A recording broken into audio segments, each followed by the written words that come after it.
noite. Vamos dar início a mais uma edição do Democracia em Debate. Hoje temos o prazer de contar com a presença de António Cunha aqui em estúdio e vamos falar essencialmente sobre 3 temas. O já conhecido caso Medina Gate, também sobre a suspensão de aulas presenciais no Algarve, um anúncio feito no passado domingo, e das incongruências de Ferro Rodrigues, Presidente da Assembleia da República, a propósito do Euro 2020. Boa noite, doutor. É um prazer que esteja aqui em estúdio na nossa presença, o que já não acontecia há algum tempo. Fernando Medina foi ouvido no Parlamento na semana passada, a pedido do PSD e do CDS-PP, sobre a partilha de dados com a Rússia. Este, pelos vistos, é um caso que ainda continua a dar bastante polémica, mas o autarca admitiu que o assunto efetivamente é grave, mas que tem havido empenho no esclarecimento da situação e em corrigir o que é necessário. Acha possível corrigir o que é necessário nesta altura? Antes de mais nada, boa noite, e realmente é um gosto de estar aqui outra vez em estúdio, algo que já não acontecia há quase um ano. Infelizmente por causa da pandemia e também porque, por norma, nas últimas semanas tenho estado em Lisboa e, portanto, não me tem sido possível vir aqui agora. Esperemos que as coisas se mantenham e continuemos aqui em estúdio. Realmente, em relação ao caso Medina Gate, é evidente que Fernando Medina não faz mais do que a sua obrigação em tentar dar explicações sobre o fornecimento de dados pessoais, neste caso, à Rússia.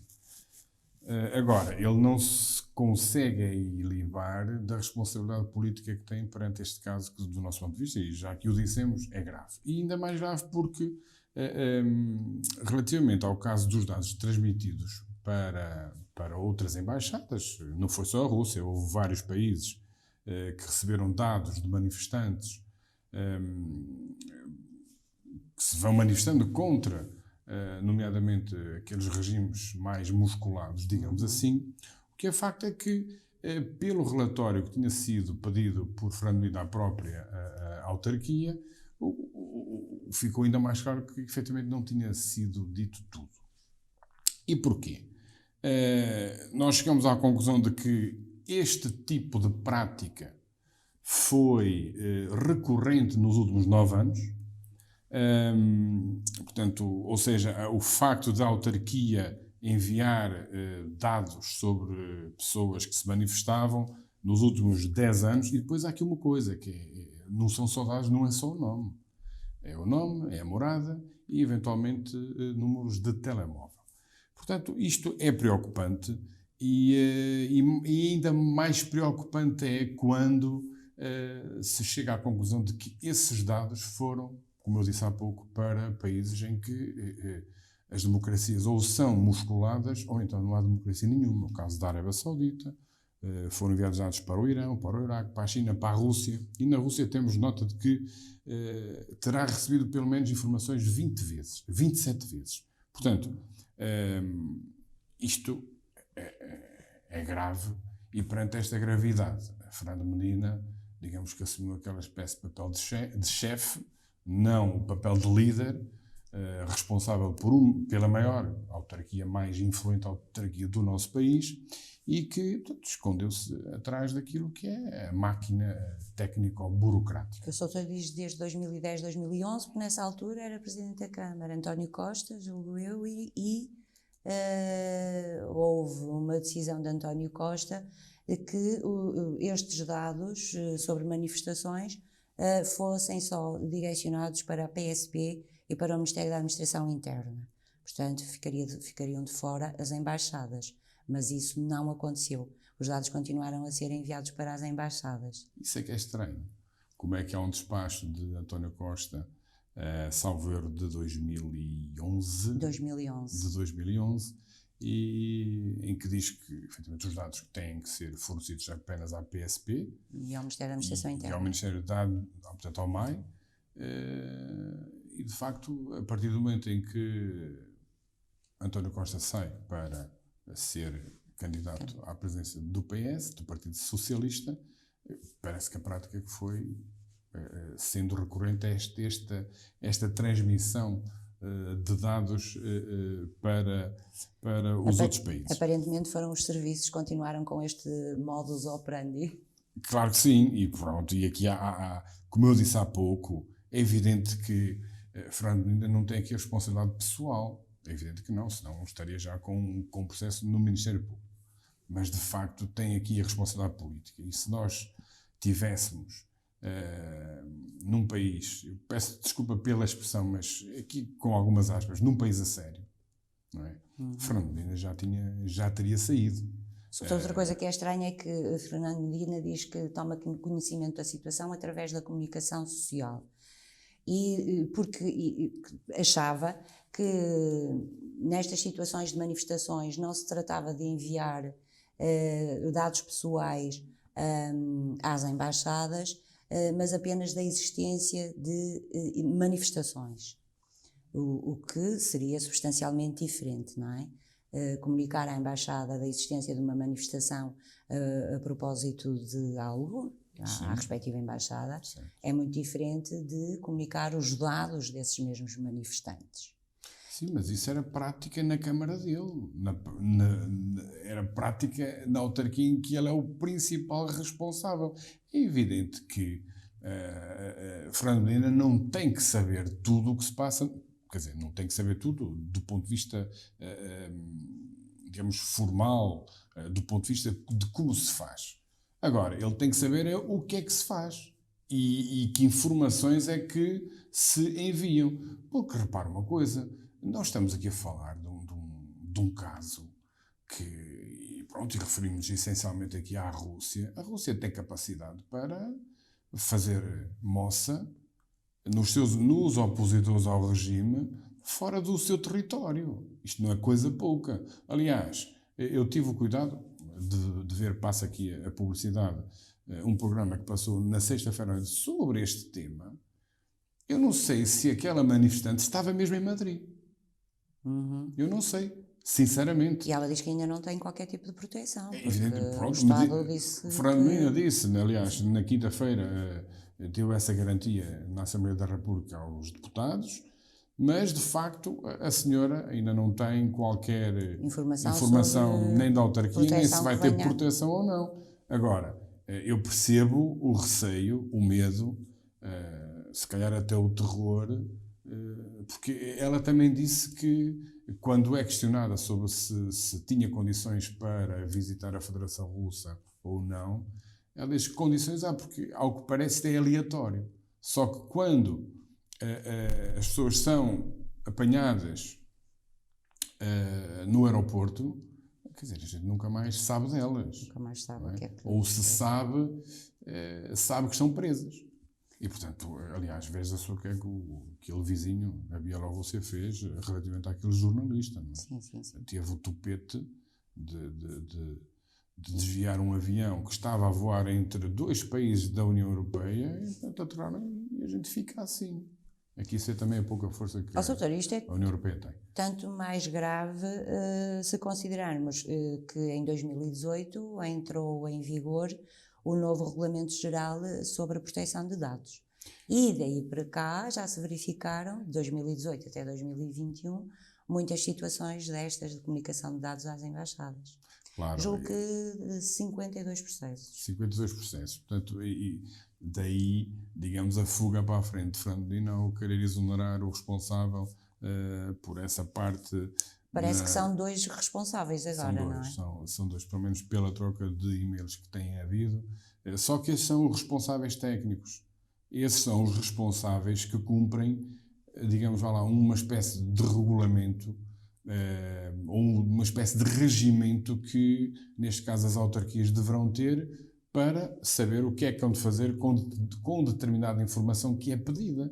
Neste caso é evidente que estes técnicos, aqui vai lá fruto de uma espécie de racionalidade burocrática, fazem aquilo que estão habituados a fazer. Agora, como disse há pouco e muito bem, o despacho que António Costa faz exarar em 2011 diz que a informação é apenas e exclusivamente para o MAI e para a PSP.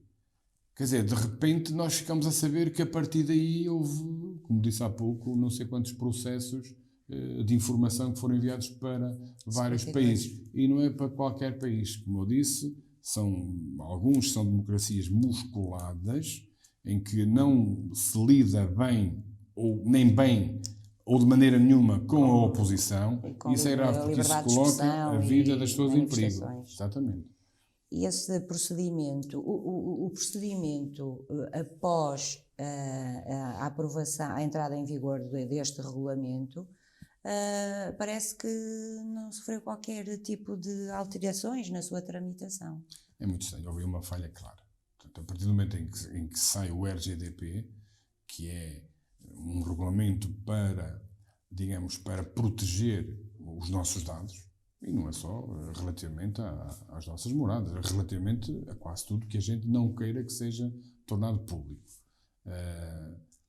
Portanto, sai essa lei em 2018 e, pelos vistos, a prática continuou. Portanto, claramente, Fernando Medina aqui é o responsável político. E do nosso ponto de vista, do meu ponto de vista, ele neste momento, independentemente de que espere pelas eleições ou não, como eu disse há pouco, e como disse, aliás, a semana passada, os eleitores do Conselho de Lisboa irão dizer de sua justiça no dia das eleições. Mas ele, de facto, neste caso, não tem condições políticas para se manter à frente do cargo. Esta é a minha opinião. E tem condições políticas para se recandidatar, Sr.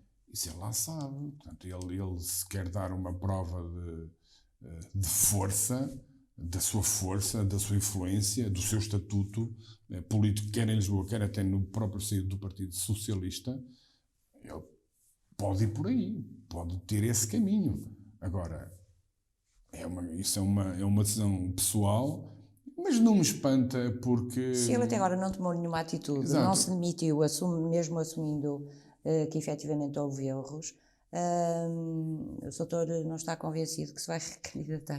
Não, ele vai se recandidatar, isso para mim é claro. Agora, se tem condições ou não, é que não sabemos. Exatamente, não é? Agora isso vai caber às pessoas, a quem vota em Lisboa, para saber se realmente ele é o melhor político para estar à frente da Câmara de Lisboa. E depois é assim, há aquela defesa, do meu ponto de vista, é pobrezinha, quando ele diz que houve a tentativa de o colar à imagem do presidente da Federação Russa. Quer dizer, não se disse nada disso, ou se alguém o disse, não foram os responsáveis para quem ele estava a mandar atuar dele. Não é? Portanto, é evidente que eu não tenho dúvidas que Fernando Medina é um democrata. Eu não tenho dúvidas relativamente a isso.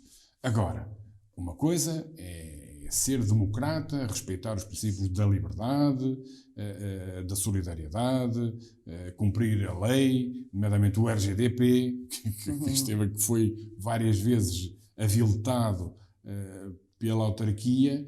E outra coisa é dizer que ele que andou a fazer, que era um subserviente a Putin. É evidente que não. É evidente que não. Agora, nós estamos a falar de outra coisa. Nós estamos a falar de responsabilidade política. Quer queiramos, quer não. E até hoje só me lembro de ver alguém que assumiu as consequências e a responsabilidade política de algo relativamente àquilo que era da sua dependência política. Foi o falecido Jorge Coelho que, na madrugada de 4 de março, mal a ponte caiu e soube que havia 59 pessoas desaparecidas, eu disse, a culpa não pode morrer solteiro. É verdade, isto tem que ser um exemplo. Agora, eu não me admiro, como eu ia dizer há pouco, eu não me admiro que Medina tenha este tipo de atitude. Porquê? Porque nós vemos neste governo de António Costa, neste atual e no anterior, o 2015 a 2019, algumas situações em que houve, em que, quer dizer, os ministros não assumem responsabilidade alguma. Quer dizer, é assim, não é assim. Quer dizer, quando houve aquela questão dos dados, da alteração do currículo do procurador europeu, quer dizer, em que houve claramente aí, digamos, a mãozinha da máquina do Partido Socialista, neste caso que está no governo, para alterar porque preferiam aquela pessoa em detrimento de outra. Portanto, eu não me admiro que... Mas não aconteceu nada, entretanto, houve aí um processo... Exato, mas depois querem, como este exemplo, depois querem pedir responsabilidades ao comum dos cidadãos. Doutor, vamos avançar para outro tema. Então, A suspensão das aulas presenciais do primeiro e segundo ciclos no Algarve. O anúncio foi feito pela Direção Regional Autoridade de Saúde do Algarve. No domingo à noite, ou seja, muito para a suspensão acontecer na segunda-feira. Isto foi muito em cima da hora. Há um desrespeito pelos pais? Claramente há. Foi uma decisão tomada, eu não percebo como é que se pode tomar uma decisão desta. Avisar os diretores, depois tem que avisar em princípio, e se bem me lembro, de quando era diretor académico de comando era esta, o diretor recebe informação, passa imediatamente essa informação aos diretores de turma, não é? E repara, estamos a falar de um domingo à noite, a partir das 20 horas, à hora em que estava a jogar a seleção de futebol, e os pais são assim apanhados de surpresa. Portanto, é preciso termos aqui em conta de que quando há uma suspensão, os alunos têm que ficar em casa, primeiro têm que ficar em casa, e os pais têm que assegurar que esses alunos fiquem com alguém. Aliás, eu recordo-me que no primeiro confinamento... Tem que organizar a sua vida familiar e de trabalho. Claro, têm que organizar a sua vida, têm que arranjar alguém, se familiar ou não, que tome conta dos seus filhos, principalmente aqueles com menos de 12 anos. E trata-se de primeiro e segundo ciclos, não é? Exatamente, são primeiro e segundo ciclos, muito poucos estarão acima dos 12 anos, como é óbvio, sim. E portanto recebem uma bomba destas, as aulas estão suspensas, mas mais grave que isso, é uma decisão que tem em base, repare, o princípio da precaução. Isto porque há 240 casos por cada 100 mil habitantes, não é? Sim, mas o que é isto do princípio da precaução? Então eu pergunto, quer dizer, a região de Lisboa e Vale do Tejo está vá lá, uma espécie de pseudo-cerca sanitária. A partir das 15 horas de sexta-feira até às 6 da manhã de segunda-feira, ninguém pode entrar nem sair, quer dizer, a não ser que aqueles casos especiais. Eu pergunto, então, e o que é que dirão, o que é que perguntarão aqueles pais? Também vamos ficar com os nossos alunos em casa? O porquê esta dualidade de critérios? Porque é que portanto, uma autoridade de saúde regional decide de uma maneira, as outras ou não decidem sequer. Portanto, as coisas mantêm-se. E, portanto... Por isso é que o PSD diz que há aqui uma certa opacidade decisória em relação ao Estado. Há opacidade, não há um princípio claro, o porquê, em que dados é que se baseiam, que indicadores objetivos é que houve para tomar esta decisão tão em cima da hora, que não fosse possível esperar mais uma semana. Pois, não era possível esperar mais uma semana, porque daqui a uma semana as aulas acabam todas. Exatamente. Portanto, estes alunos vão ter aulas à distância. Há aqui uma outra questão que eu gostaria de frisar. Como é que se prepara um regime de ensino à distância de um domingo às 8 horas para uma segunda-feira às 8 horas da manhã? Os alunos estão preparados? Têm todos os equipamentos para que lhes seja possível acederem às aulas à distância? Que é preciso lembrar que foi este governo que falhou a entrega dos computadores desde abril de 2020. Certamente que vai haver também problemas. Exatamente. Agora. Eu desconfio que esses alunos, todos eles tenham as condições ideais, que serão eventualmente as mínimas, para terem acesso às aulas à distância. Portanto, isto não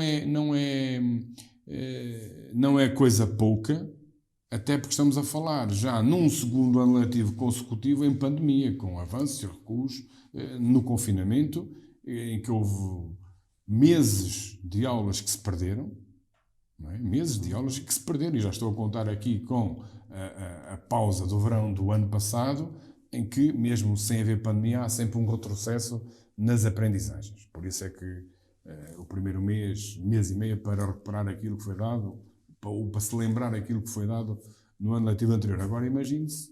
Isto é mais uma situação que pode avalar a autoridade do Estado, Sr.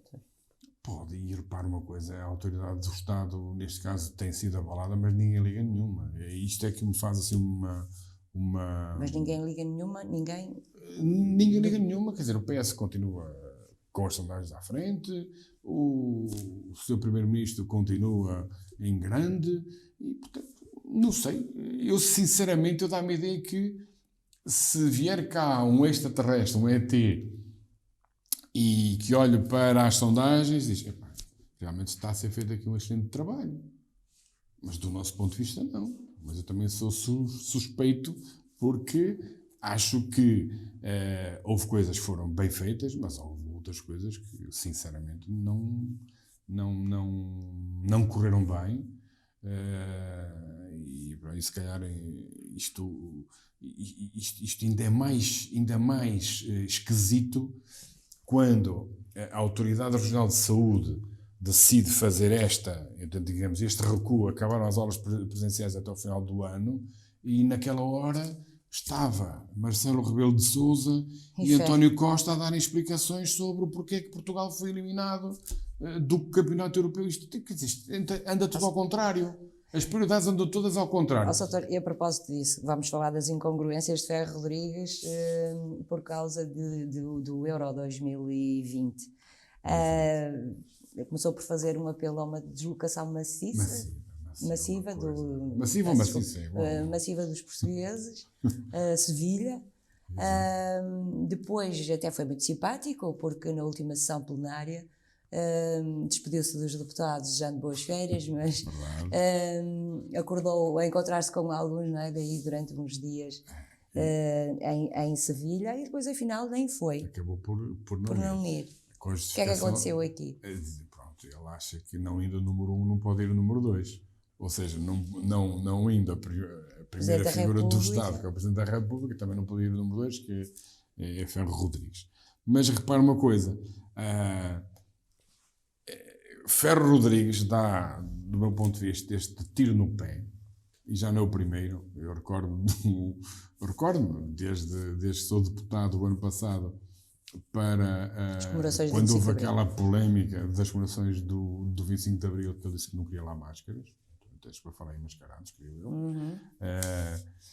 E na altura, se calhar, estava a dar a mão à Diretora-Geral de Saúde, porque achava que as máscaras davam uma sensação falsa de segurança.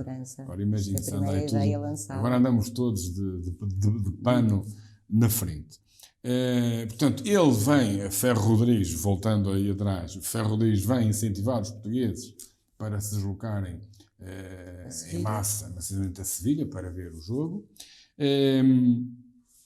Repara uma coisa, incentivar os portugueses para uma zona que está no vermelho, é uma zona de risco elevado em Espanha. Mas eu até que está um bocadinho pior que nós. Pior que nós, portanto, risco elevado em Espanha. Mas numa altura em que a própria chanceler alemã desaconselha a que os alemães fossem ver os oitavos de final a Londres, entre a Alemanha e Inglaterra. E por causa disso também criticou Portugal fortemente. Exato, e claro, e depois deu-nos a nós. Deu-nos o chazinho, sim. E bem dado. Porque é nestas coisas nós pomos-nos a jeito, abrimos o flanco e depois levamos de quem tem autoridade para falar. António Costa ainda foi tentar justificar que os ingleses estiveram no Porto e não em Lisboa, porque... E os que vieram do Algarve para cima, ele esqueceu-se desse. Mesmo assim, ficou no vermelho, Portugal. Claro. E depois também, Portugal às vezes, com este governo, presta-se a papéis um bocado estranhos. Como é que... isto é a propósito agora do Euro, como é que recebemos cá, o ano passado recebemos cá a Final Four ou a Final 8 da Champions, não é? Foi o prémio para os enfermeiros e para os médicos, atenção, disse António Costa. O prémio deles era a final cá. E este ano tivemos aqui a final da Champions no Porto, com a promessa de que vinham em bolha, portanto, vinham do aeroporto de origem, chegavam ao Porto, autocarro, estádio, autocarro, era avião. Era possível ir em bolha, permanecerem em bolha e serem Exatamente, em bolha. foi essa a promessa. Não aconteceu nada disso. Nós bem vimos as imagens. na Ribeira sim. Na Ribeira Mas também tivemos do sorte, Porto. os números não aumentaram nessa altura. Pois, mas o que é facto na região. Nessa altura, repare, isto foi aqui há quase Ao contrário, Lisboa. Sim, mas é o que eu digo, é que houve mais consciência da parte dos portugueses, neste caso dos nossos tripeiros, dos portugueses, sim. Que se souberam afastar, mas aquilo foi um regabof para eles. Portanto, aquilo que eles não fazem no país deles, fizeram no cá. E, portanto, e depois, como disse há pouco, quer dizer, como é que é possível, perante isto, e sabendo isto, da polémica que houve, Ferro Rodrigues, no encerramento dos trabalhos da reunião plenária na sexta-feira passada, diz claramente isto. Portanto, vamos então terminar a sessão. Muito obrigado. Bom fim de semana a todos, os que puderem a Sevilha, claro. Eu só queria aqui, para terminar, eu acho que esta última frase é um tiro, mas é daqueles de Zé Galote. Portanto, como eu disse há pouco, incentiva mais uma vez os portugueses a irem para uma zona que está no vermelho, que está em risco elevado. E depois foi Ferro Rodrigues, no discurso do 25 de abril deste ano, disse o seguinte, eu vou ler. Portugal e os portugueses têm sido confrontados nas últimas semanas com as consequências de uma grave pandemia internacional, cuja evolução tem acarretado sérias implicações ao nível social, económico e financeiro. A perda de centenas de vidas humanas é, sem dúvida, a expressão mais violenta da pandemia, porque irreversível. Portanto, e poderia continuar. Agora, eu pergunto, o que dizer a isto? O que dizer a isto? São as tais incongruências, com isto ainda tudo ao contrário. Quer dizer, faz este discurso no 25 de Abril, passado 3 meses, é claro que estamos a entrar numa quarta fase, numa quarta vaga da pandemia. E... quer dizer, incentiva os portugueses a irem para um... Eu às vezes até gostava de saber, sinceramente, em que mundo é que vivem alguns políticos que estão instalados no poder há demasiado tempo. Doutor, e é com essa pergunta que terminamos esta edição. Vamos meditar, vamos pensar sobre isso, tentar encontrar uma resposta. Foi a Democracia em Debate. Voltamos na próxima semana. Boa semana.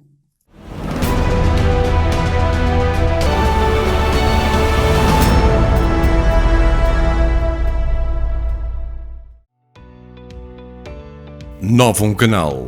Sempre Novum, sempre seu.